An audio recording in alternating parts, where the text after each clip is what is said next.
नमस्कार, आप देख रहे हैं इंडिया डेली। मैं हूं आशीष सिन्हा। ऑपरेशन सिंदूर के जरिए भारत ने पाकिस्तान में आतंकियों की कमर तोड़कर रख दी। आतंकियों के ठिकाने पर एयर स्ट्राइक कर उन्हें पूरी तरीके से तबाह कर दिया। बहावलपुर में जैश का मुख्यालय और आतंकियों का लॉन्च पैड पूरी तरीके से बर्बाद हो गया है। 100 से ज्यादा आतंकवादी मारे गए थे। जो पाकिस्तान यह दावा करता था कि मुल्क में कोई आतंकी ठिकाने नहीं है, वो दुनिया के सामने पूरी तरह से एक्सपोज हो गया है। अब आतंकी संगठन फिर से अपने आतंक को गढ़ को बनाने में जुट गए हैं और इस बार पाकिस्तान ने उनकी मदद के लिए एक नया प्लान बनाया है। एक रिपोर्ट के मुताबिक जैश ए मोहम्मद ने एक बड़ा फंड रेजिंग अभियान जो है वो शुरू किया है। जैश ए मोहम्मद अपनी स्थिति सुधारने के लिए पूरा जोर लगा रहा है। मसूद अजहर ने पाकिस्तान में 313 नए मरकज बनाने की योजना बनाई है, जिनका इस्तेमाल आतंकियों को ट्रेनिंग और उन्हें ठिकाने देने के लिए किया जाएगा। इस प्लान के लिए 3.91 अरब पाकिस्तानी रुपए जुटाने का लक्ष्य रखा गया है। ऑनलाइन वॉलेट पेमेंट के जरिए यह चंदा इकट्ठा किया जा रहा है। खास बात यह है कि अब दान बैंक खातों में जाने के बजाय मसूद अजहर के परिवार के सदस्यों के इस्तेमाल किए जाने वाले डिजिटल वॉलेट में ट्रांसफर किया जा रहा है। रिपोर्ट के मुताबिक मसूद अजहर का परिवार एक समय में 7 से 8 मोबाइल वॉलेट का इस्तेमाल करता है और हर 3 से 4 महीने में उन्हें बदल देता है और नए अकाउंट में एक मुश्त रकम ट्रांसफर करता है। मोटी रकम मेन वॉलेट में जमा होती है, फिर उसे कैश या ऑनलाइन वॉलेट ट्रांसफर के लिए 10 से 15 वॉलेट में छोटी छोटी रकमों में बांट दिया जाता है। खुफिया रिपोर्ट में यह भी साफ हो गया है कि जैश ए मोहम्मद हर महीने कम से कम 30 नए वॉलेट एक्टिवेट करता है। उसके पीछे की वजह है पैसा देने वाले सोर्स की ट्रेसिंग को रोका जा सके। जैश की 80% फंडिंग इन डिजिटल वॉलेट के जरिए होती है। यह सब इसलिए हो रहा है ताकि पाकिस्तान को एफएटीएफ को दिखाने वाले जैश के बैंक खातों में लेन देन ही ना दिखे, क्योंकि पाकिस्तान दावा करता है कि जैश ए मोहम्मद की फंडिंग बंद कर दी गई है। अब नए तरीके से फंडिंग, फिर आतंकियों की भर्ती और फिर भारत के खिलाफ उन आतंकियों का इस्तेमाल, यही पूरा जो पैटर्न है वो पाकिस्तान की तरफ से फॉलो किया जा रहा है। और इसी पर चर्चा करने के लिए हमारे साथ दो खास मेहमान हैं। हमारे साथ मेजर जनरल अनुज माथुर जी, रक्षा विशेषज्ञ, और हमारे साथ कनिष्क गौर जी, सीईओ हैं एथनिक टेक के, वो हमारे साथ जुड़े हैं। इसके अलावा हमारे साथ सनी नेहरा, ऐप डेवलपर, भी हमारे साथ जुड़ेंगे। संजीव श्रीवास्तव जी भी फॉरेन एक्सपर्ट हमारे साथ जुड़ेंगे। लेकिन सबसे पहला सवाल मेजर जनरल अनुज माथुर जी, जय हिंद। क्या अगर देखा जाए जी, जैश ए मोहम्मद जिस तरह से फंडिंग कर रहा है, मुनीर ने पहले भी इस बात को कहा था कि जो जैश के आतंकी ठिकानों को भारत ने ऑपरेशन सिंदूर में पूरी तरीके से बर्बाद किया है, 31 अगस्त तक उन्हें ठीक किया जाए। शुरुआत में वो डेडलाइन 31 जुलाई थी, बाद में उसे बढ़ाकर 31 अगस्त कर दिया जाए।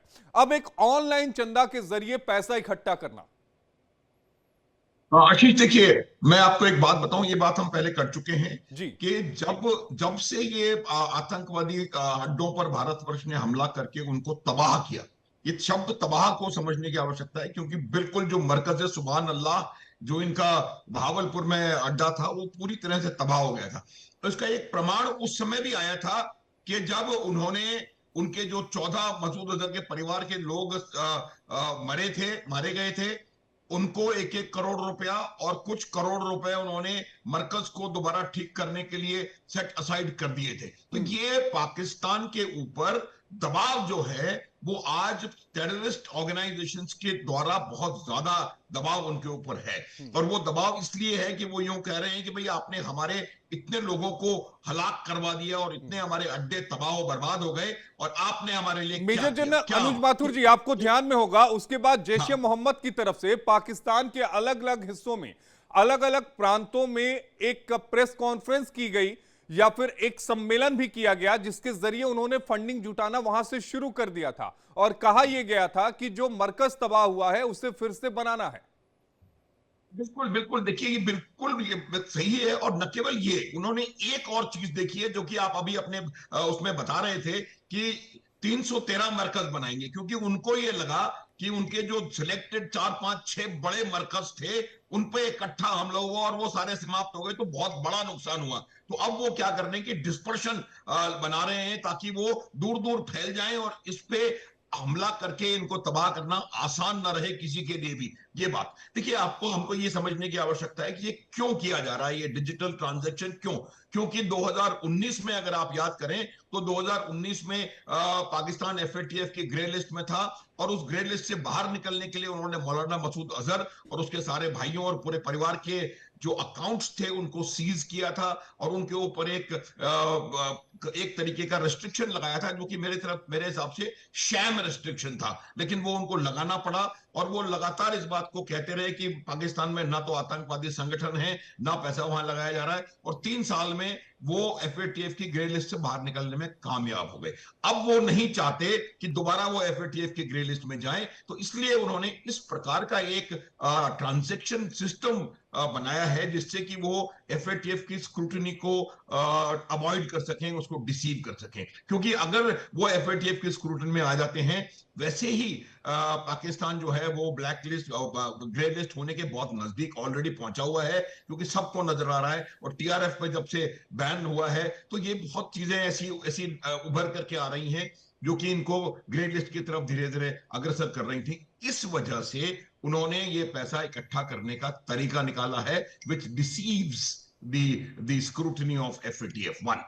दूसरा, इन्होंने गाजा के नाम पे पैसा और इकट्ठा करना शुरू किया है। ये गाजा के नाम पे हर मस्जिदों के बाहर वो कैश इकट्ठा कर रहे हैं, और गाजा में एक चाराने भी इन्होंने नहीं भेजे हैं। आशीष, अगर आप देखेंगे, कोई प्रमाण इस बात का नहीं है कि वो पैसा भी हथियार खरीदने में और लोगों को बहकाने बरगलाने में लगाया जा रहा है। किसी भी मरकज का एक बहुत इंपॉर्टेंट जो जो सेगमेंट होता है, वो इंडोक्ट्रिनेशन होता है। और इंडोक्ट्रिनेशन वो जगह है जहां पर कि वो जो जो यूथ है उसको पूरी तरह से ब्रेन वॉश करते हैं, और उसको तैयार करते हैं कि वो दूसरी जगहों पर जाकर के, दूसरी जगह इसलिए कह रहा हूं कि वो सिर्फ भारत में नहीं आ रहा है, वो पाकिस्तान का जो टेररिस्ट है, वो टेररिस्ट कहीं ना कहीं और भी जगह पर पाकिस्तान जाकर के अपनी हरकतों का अंजाम दे रहा है। ये बात हमको माननी पड़ेगी, क्योंकि पाकिस्तान अब अपने टेरर को एक एक ग्लोबल आउटलुक, मुझे लगता है वो दे चुका है। अनुज माथुर जी, पूरा अफ्रीका इन पाकिस्तान के आतंकवादियों से परेशान है। चूंकि गाजा का आपने जिक्र किया, तो पाकिस्तान के आवाम को यह भी नहीं पता होगा कि 83% हिस्से पर इजराइल जो है वो कब्जा कर चुका है। 17% हिस्सा जो बच रहा है, उसके लिए भी उसने 1,30,000 जो सैनिक हैं वो निकाल दिए हैं। आज या कल वो भी जो हिस्सा था उस पर भी इजराइल का पूरी तरीके से कब्जा हो जाएगा। अमेरिका की तरफ से साफ कर दिया गया है, डोनाल्ड ट्रंप की तरफ से, कि वो नेतन्याहू को सपोर्ट करेंगे। अब कुछ बचा नहीं वहां पर। बिल्कुल बिल्कुल आशीष, आपने बिल्कुल सही कहा है कि गाजा में कुछ बचा नहीं है। और अब जो गाजा के नाम पर ये पैसा इकट्ठा कर रहे हैं, वो पहले भी जो भी पैसा किसी भी प्रकार से ये लोग इकट्ठा कर रहे हैं, चाहे वो ज़कात चंदा हो, कुछ भी हो, किसी भी तरह से, वो सिर्फ और सिर्फ आतंकवादी संगठनों के पास जा रहा था, हथियार खरीदने के लिए जा रहा था, और नए आतंकवादी तैयार करने के लिए जा रहा था। मरकज इनके तबाह हो चुके हैं। वो 4 जो मेन इनके मरकज थे, चाहे वो मुरीद के वाला हो, तो वो बहुत ज्यादा इनको नुकसान हुआ था। उनको रिवैम्प करना बहुत जरूरी है, और इसी वजह से वो पूरा एक एक parallel economic ecosystem, financial ecosystem उन्होंने तैयार कर लिया है, जो कि पैरेलली चल रहा है। और 391 करोड़ रुपए कोई छोटा अमाउंट नहीं होता है। और ये आप देखेंगे कि ये सारा का सारा पैसा ये मरकज बनाने में नहीं लगेगा, क्योंकि अगर 313 मरकज बनाने का है, तो मरकज बनाने में लगभग 1.25 करोड़ रुपए लगते हैं, और कुछ छोटे मरकज में तो और भी कम, 40 से 50 लाख में वो बन जाते हैं। जो बाकी पैसा बच रहा है, वो तमाम पैसा हथियार खरीदने में और लोगों को रिक्रूट करने में, उनको ट्रेन करने में, और उनको डिस्पैच करके अब इन्फिल्ट्रेट करवा के दूसरे देशों में भेजने में लगाया जाएगा। और ये तमाम पैसा, मेरे को लगता है कि ये चीज एफएटीएफ के और अंतर्राष्ट्रीय समुदाय के नजर में आनी आवश्यक है। ठीक, संजीव श्रीवास्तव जी भी हमारे साथ जुड़ गए हैं। संजीव जी, बेहद स्वागत है। मैं आपके पास आऊंगा, लेकिन 2 और हमारे पास मेहमान हैं। सनी नेहरा, मैं सबसे पहले आपके पास आऊंगा। सनी नेहरा, आप ऐप बनाते हैं, सबसे अहम तो ये बताइए कि ये जो फंडिंग वाले जो ऐप हैं वो किस तरीके से बनाए जाते हैं, ताकि वो ट्रैक भी ना हो कि किस तरह से जो पैसों की चेन आ रही है उसके बारे में पता भी ना चले और मकसद भी पूरा हो जाए। देखिए क्या होता है, जैसे जो एक ऐप डेवलपर होता है उसके हाथ में सब कुछ होता है, ऐप का फंक्शनिंग। तो वो क्या करते हैं कि ऐसा प्रोसीजर बनाते हैं कि जो केवाईसी मांगा भी गया है, केवाईसी तो जनरली गवर्नमेंट बोलती है मांगने के लिए, राइट, इसी पैसा भी केवाईसी तो ले रहा है, राइट। कि वो जो केवाईसी का प्रोसीजर है वो इतना ज्यादा लाइट हो कि कोई भी उसे बाईपास कर दे इजी। हम्म। लाइक जैसे आपने इंडिया में देखा होगा, पीछे होता था कि बहुत सारे चाइनीज एनबीएफसीज होते थे, हम्म। उनमें आपने लोगों की कंप्लेंट आती थी कि किसी ने हमारे अकाउंट से लोन ले लिया और हमें पता ही नहीं है, हमें कॉल्स आ रही है कि लोन पे करो, राइट। हम्म। वो इसलिए होता था क्योंकि उनका केवाईसी प्रोसीजर बाईपास करना इतना इजी होता था कि बस एक आईडी प्रूफ देते थे और केवाईसी हो गया। तो पाकिस्तान में ये चीज क्या है कि जो केवाईसी कॉम्प्लायंस है उसका कोई प्रॉपर ऑडिट नहीं है, उनकी एजेंसी जाके किसी को रेड नहीं करती अगर वो प्रॉपरली केवाईसी कॉम्प्लायंस फुलफिल नहीं कर रहे हैं, जैसे इंडिया में होता है। इंडिया में फिर भी केवाईसी कॉम्प्लायंस को आपने देखा कि पेटीएम पर फाइन लगा था, बहुत स्ट्रिक्ट है हमारे यहाँ पे कि हम्म। केवाईसी कॉम्प्लायंस को मानना। वहां पे ना ऐसा कोई ऑडिट प्रोसीजर, ना उनके कोई हार्ड कॉम्प्लायंस है। तो वो जो उनके जो वॉलेट, डिजिटल वॉलेट सिस्टम्स है, वो जानबूझ के ऐसा सिस्टम्स बना दिए हैं कि कोई भी किसी के भी नाम पे, किसी की भी आईडी पे अपना एक डिजिटल वॉलेट बना के बैठा होता है, जो मतलब उसकी आईडी प्रूफ पे है ही नहीं कायदे से, वो इतना इजीली बाईपास हो गया। और उसके थ्रू वो पूरा मनी लॉन्ड्रिंग हो रहा होता है, हम्म। क्योंकि वो सारे फेक अकाउंट्स हैं, दूसरे लोगों के आईडी प्रूफ से बने हैं, उसमें से क्या पता कुछ आईडी प्रूफ रियल वर्ल्ड में एग्जिस्ट भी ना करते हो। तो हम्म। जिसके थ्रू वो सारा प्रोसेस चलता रहता है बेसिकली। ये प्रोसेस चलता रहता है, लेकिन कनिष्क गौर ये समझाइएगा कि ये जो मनी लॉन्ड्रिंग होती है, मान लीजिए कि पाकिस्तान में किसी ने इस तरह का एक ऐप बनाया कि जिसमें आप जो फंड है वो ट्रांसफर कर सकते हैं, तो क्या दूसरे मुल्कों के जरिए भी उस ऐप के जरिए जो फंड है वो ट्रांसफर किए जाते हैं? बेसिकली क्या होता है कि नहीं, ये वो सवाल ऐप कनिष्क डबल। साहब, सनी एक मिनट कनिष्क से ले ले। कनिष्क, आपको आवाज आ रही है? बिल्कुल आ रही है आवाज। मैं ये कह रहा हूं कि क्या दूसरे मुल्कों से इन ऐप के जरिए जो फंड हैं वो ट्रांसफर हो सकते हैं? क्योंकि हर मुल्क में अगर कोई भी अपना ऐप आता है तो उनकी जो गाइडलाइन होती है या फिर उनके जो लॉज होते हैं उनको मानना होता है। अब यहां पर केवाईसी को जिस तरह से सनी बता रहे हैं कि बाईपास किया जा सकता है, मान लीजिए कि कोई दुबई में बैठा शख्स हो और उसे पैसा भेजना हो पाकिस्तान में, तो क्या उसके लिए भी यही नियम होगा कि केवाईसी को बाईपास कर दे, या फिर दुबई के लॉ के हिसाब से चीजों को ऑपरेट करना पड़ेगा? जी, आप दुबई में बैठे हुए इंडिया के गूगल प्ले स्टोर पे ऐप क्रिएट कर सकते हैं और इंडिया के लोगों को गेम खिला के दुबई में पैसा ट्रांसफर कर सकते हैं। हम्म। सेम चीज आप पाकिस्तान में कर सकते हैं, और बहुत सारी ऐसी ऑफशोर बेटिंग गैम्बलिंग कंपनीज हैं जो इंडिया में यही काम कर रही थी। वो बैठे होते थे उनके आका पाकिस्तान में, और एक फर्जी नाम बना के भारत देश में कोई ना कोई ऐप बनाते थे, गेम खिलाते थे किसी गांव में, और उन लोगों के द्वारा पैसे ट्रांसफर करवाते थे, और इसमें लाखों नहीं हजारों करोड़ रुपए भारत से बाहर ले गए हैं। और ये पैसा टेररिस्ट फाइनेंसिंग के लिए यूज किया गया है, और ये बहुत बड़ा रिस्क है। तो ये जो तरीका जैश ए मोहम्मद के आका आज की तारीख में कर रहे हैं, ये कोई नई चाल नहीं है, ये बहुत सालों से चल रही है। पर क्योंकि वो एफटीएफ की ग्रे लिस्ट में आना नहीं चाहते और दिखाना चाहते हैं कि बहुत सारे जो यूथ है उनके साथ हैं, हालांकि पीछे से पाकिस्तान आर्मी और आईएसआई ही उनको पैसा दे रही है।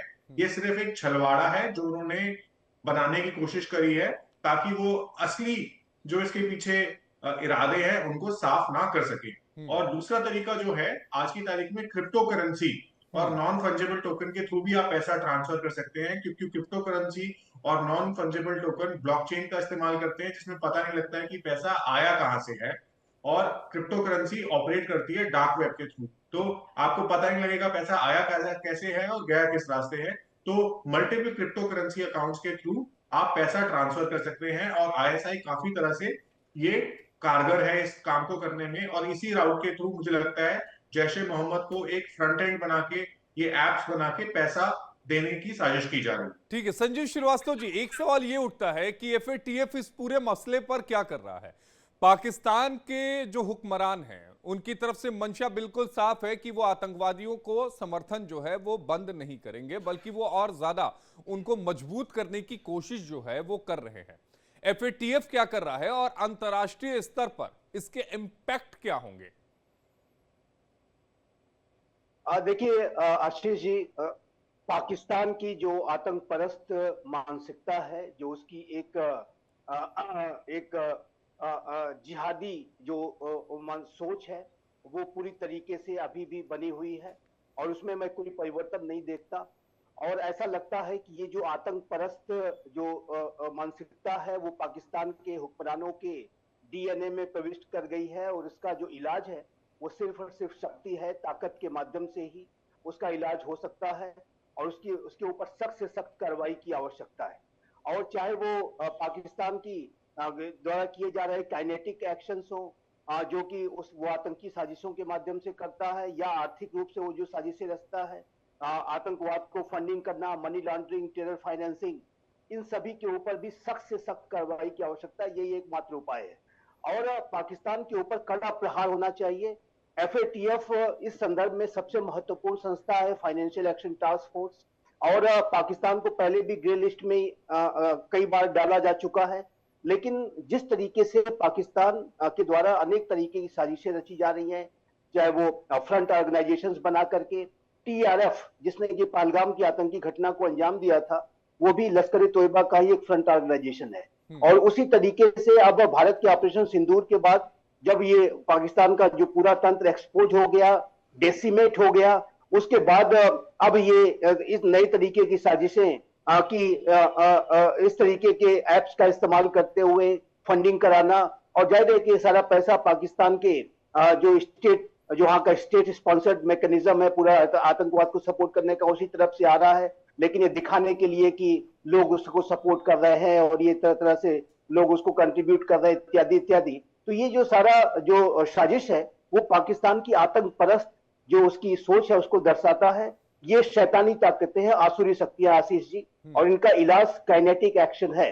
लेकिन सवाल ये उठता है ना संजीव श्रीवास्तव जी कि आखिर ये सारी बातें पश्चिमी मुल्कों को, अमेरिका को, गल्फ कंट्रीज को ये सारी चीजें क्यों नहीं दिखती हैं? क्यों इन सारी चीजों को देखकर अनदेखा किया जा रहा है? अनदेखा करने का जो अंजाम है वो अमेरिका भुगत चुका है। अमेरिका के बहुत दुर्भाग्य से कहना पड़ता है, बहुत अच्छा सवाल आपने किया है कि अमेरिका के जो डबल स्टैंडर्ड्स हैं वो आज भी बने हुए हैं।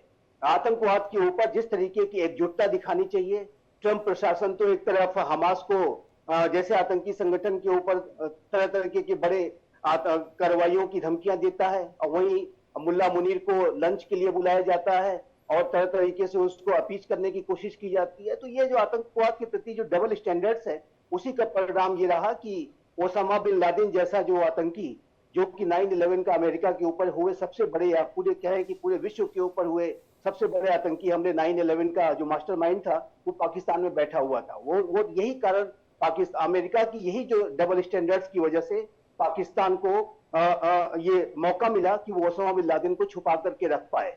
तो ये अमेरिका हो चाहे वेस्टर्न कंट्रीज हो, उनके डबल स्टैंडर्ड्स बहुत साफ स्पष्ट दिखते हैं।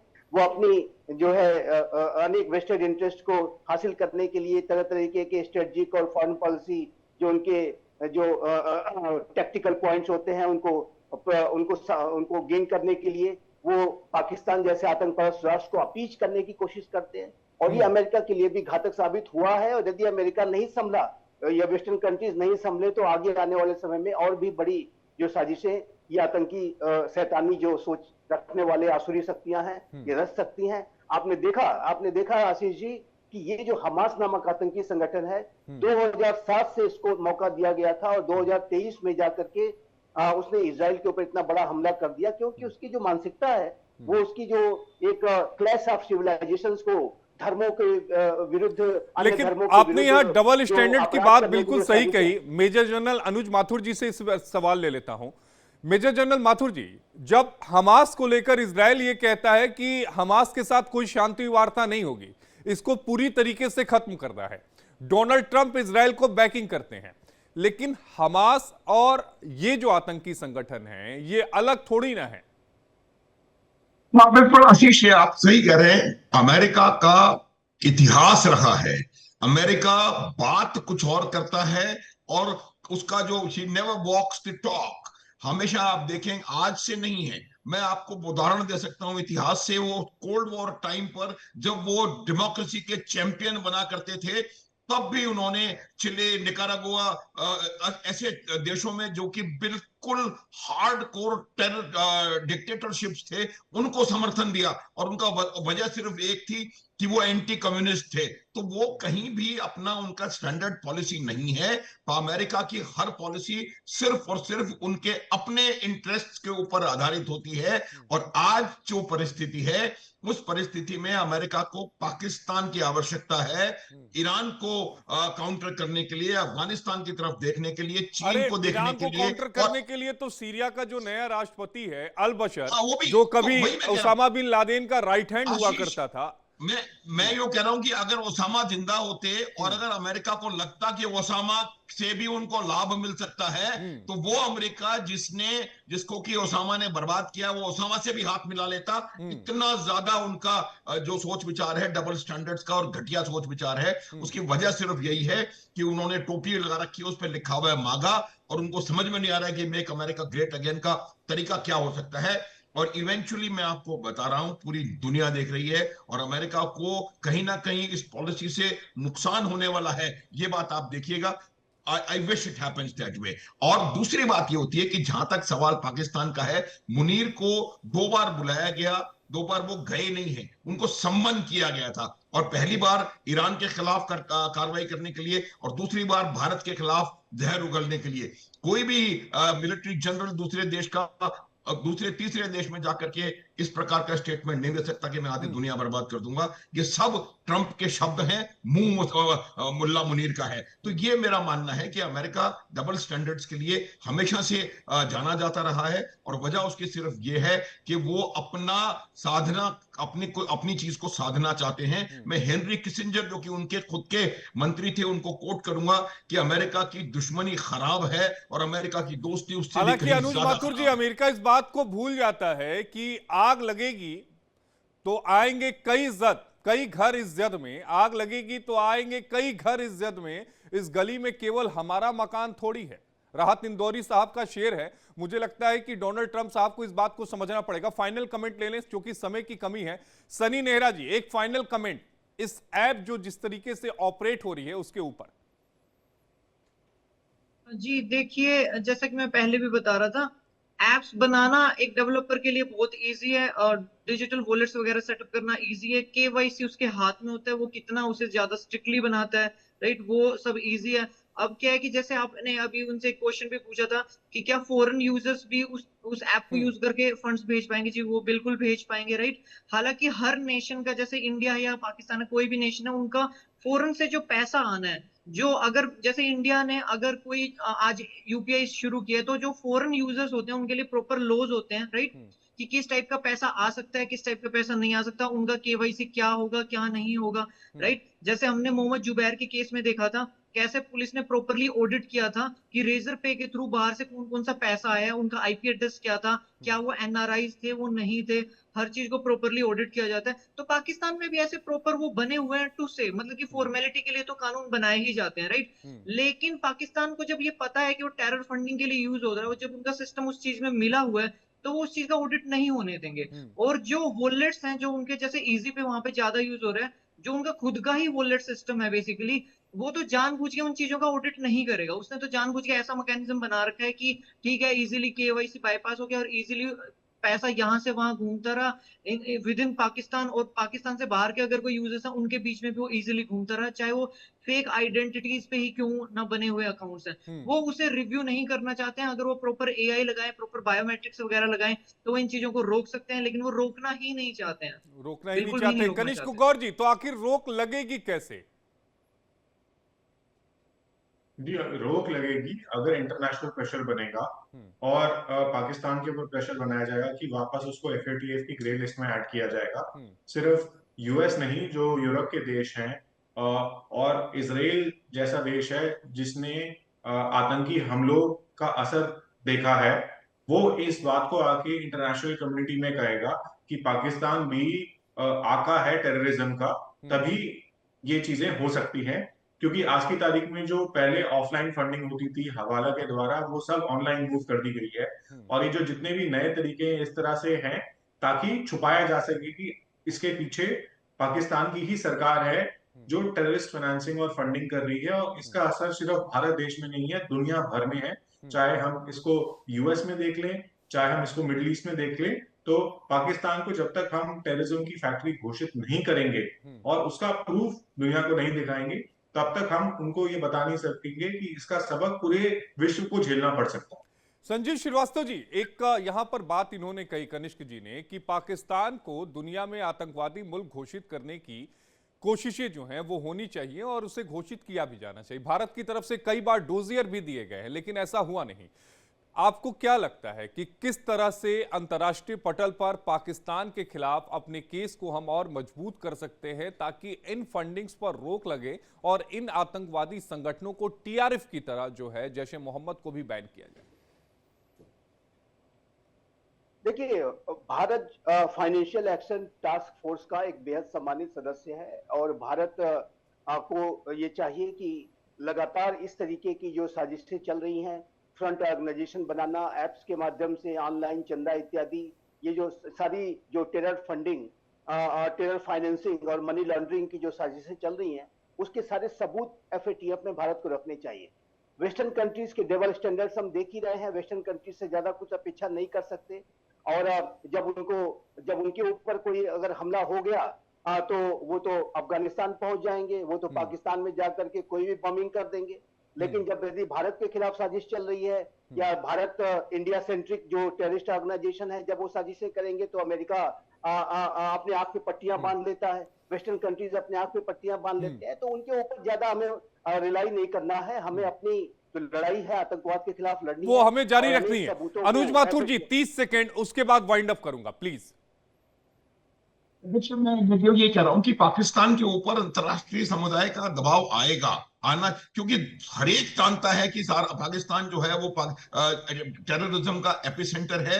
मैं ये बता रहा था कि जिस व्यक्ति ने वहां पर जो इजिप्शियन मोहम्मद अट्टा था, उसका भी कनेक्शन पाकिस्तान से था, जिसने कि 9/11 को एग्जीक्यूट किया है। तो मेरा ये मानना है कि दुनिया को इस बात का पता है और अभी अपने इंटरेस्ट की वजह से दुनिया के कुछ देशों का जो उनके खिलाफ, उनके प्रति जो तरीका है वो अलग है, लेकिन वो समय दूर नहीं है जबकि पाकिस्तान को इसके बारे में अच्छी तरह से समझा दिया जाएगा।